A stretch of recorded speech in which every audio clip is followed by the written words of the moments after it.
India had spent ఇంత డబ్బు ఖర్చు పెట్టి కూడా ఇంకా ఒక ఆదిలాబాద్ తాండాలో ఉండే ఒక పెద్దావిడ కానీ కళ్ళు లేని పెద్దావిడ కానీ మొన్న నేను పిఠాపురం వెళ్తే ఇంకా మాకు నీళ్ళు రావట్లేదని ఒక ప్రాంతానికి వెళ్తే నీళ్ళు రావడం చాలా పల్చగా వస్తున్నాయి అనేది. అంటే ఆల్మోస్ట్ అంటే ఎంత సన్నటి దారంటే ఒక 30 మంది వెయిట్ చేయాలి. అది ఎప్పటికీ నిండాను. అది ఒక ఉన్నది 2 గంటలు. ఆ 2 గంటల్లో 30 మంది పట్టుకోవాలి. కనీసం అది బకెట్ నిండటానికి కనీసం 10 నిమిషాలు పడుతుంది.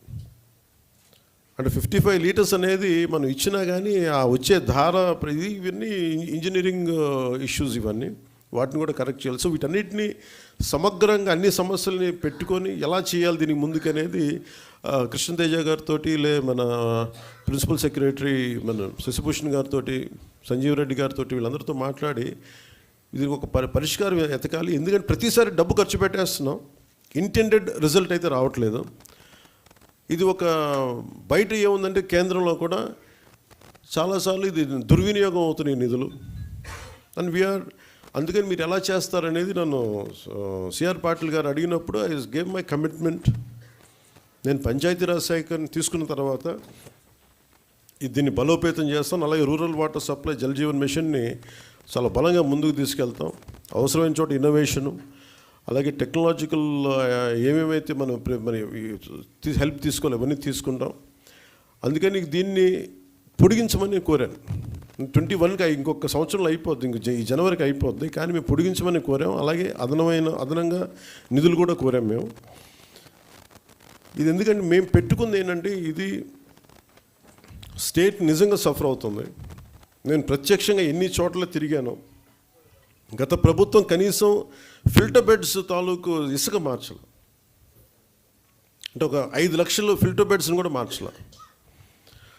అలాగే మనకి ఇప్పుడు ఈ సస్టైనబుల్, అలాగే మనం వాటర్ షెడ్ మేనేజ్మెంట్ కానీ, అలాగే మనం నీటి వనరులను సంరక్షించుకోవడం కానీ, పెద్ద ఎత్తులో ప్రజలను కూడా దీన్ని భాగస్వామ్యం చేయాలి. వీటన్నిటిని అన్నిటినీ సమగ్రంగా తీసుకుని ఒక హోలిస్టిక్ ప్లానింగ్ తోటి ఈ జేజేఎంని మనం ఆంధ్రప్రదేశ్కి దీన్ని అమృతధారగా దీన్ని నామకరణం చేసి దీన్ని ముందుకు తీసుకెళ్తున్నాం. దీని ఆబ్జెక్టివ్ ఆర్ క్వైట్ సుపీరియర్.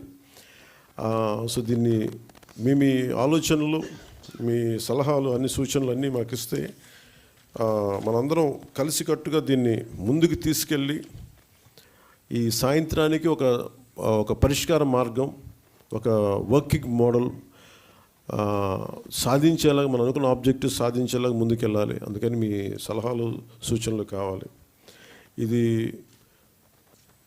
ఒక not as a deputy CM, not as a Panchayat Raj minister, rural water supply, వీటి కాకుండా ఐ అపీల్ టు యూ, నేను మిమ్మల్ని అభ్యర్థిస్తున్నాను. Give me your best efforts. మన దాదాపు 1 కోటి మందికి నీటి అవసరాలు ఉన్నాయి, 1 కోటి కుటుంబాలు ఉన్నాయి. 1 కోటి కుటుంబాలకి సురక్షిత మంచినీరు అందించాలన్న ఒక మిషన్గా, ఒక ధ్యేయంగా ముందుకెళ్తున్నాం. మీరు మనసు పెట్టి దీన్ని సాధించేలా మీ అందరి సహకారం కావాలి మనస్ఫూర్తిగా కోరుకుంటూ, మిమ్మల్ని మీ సహాయ సహకారాలని అభ్యర్థిస్తూ నేను ఈ వర్క్షాప్ని నేను ముందుకు తీసుకెళ్తున్నాను.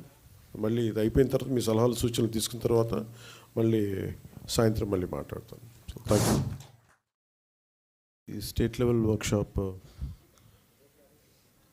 జల్ జీవన్ మిషన్స్ ఇంప్లిమెంటేషన్కి సంబంధించి ఈ స్టేట్ లెవెల్ వర్క్షాప్కి వచ్చేసిన 26 జిల్లాల నుంచి వచ్చిన సూపరింటెండెంట్ ఇంజనీర్స్కి, ఎగ్జిక్యూటివ్ ఇంజనీర్స్కి, అలాగే ఇక్కడికి వచ్చిన మీడియా సన్నిహితులకి నా హృదయపూర్వక నమస్కారాలు.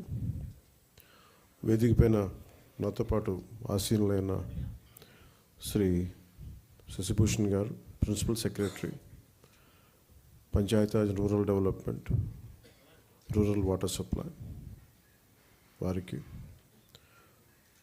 శ్రీ కృష్ణతేజ గారికి, commissioner Panchayati Raj and rural development, Sanjeev Reddy గారికి, engineer in chief rural water supply, Venkateswara Rao గారికి, engineer in chief water resources, అలాగే హరిప్రసాద్ గారికి, గౌరవ ఎమ్మెల్సీ, శాసనమండలి సభ్యులకి నా హృదయపూర్వక నమస్కారాలు. ఈ జల్ జీవన్ మిషన్ ఈ రోజున ఒక 2019 ఆగస్టులో ప్రారంభమైంది. 2024కి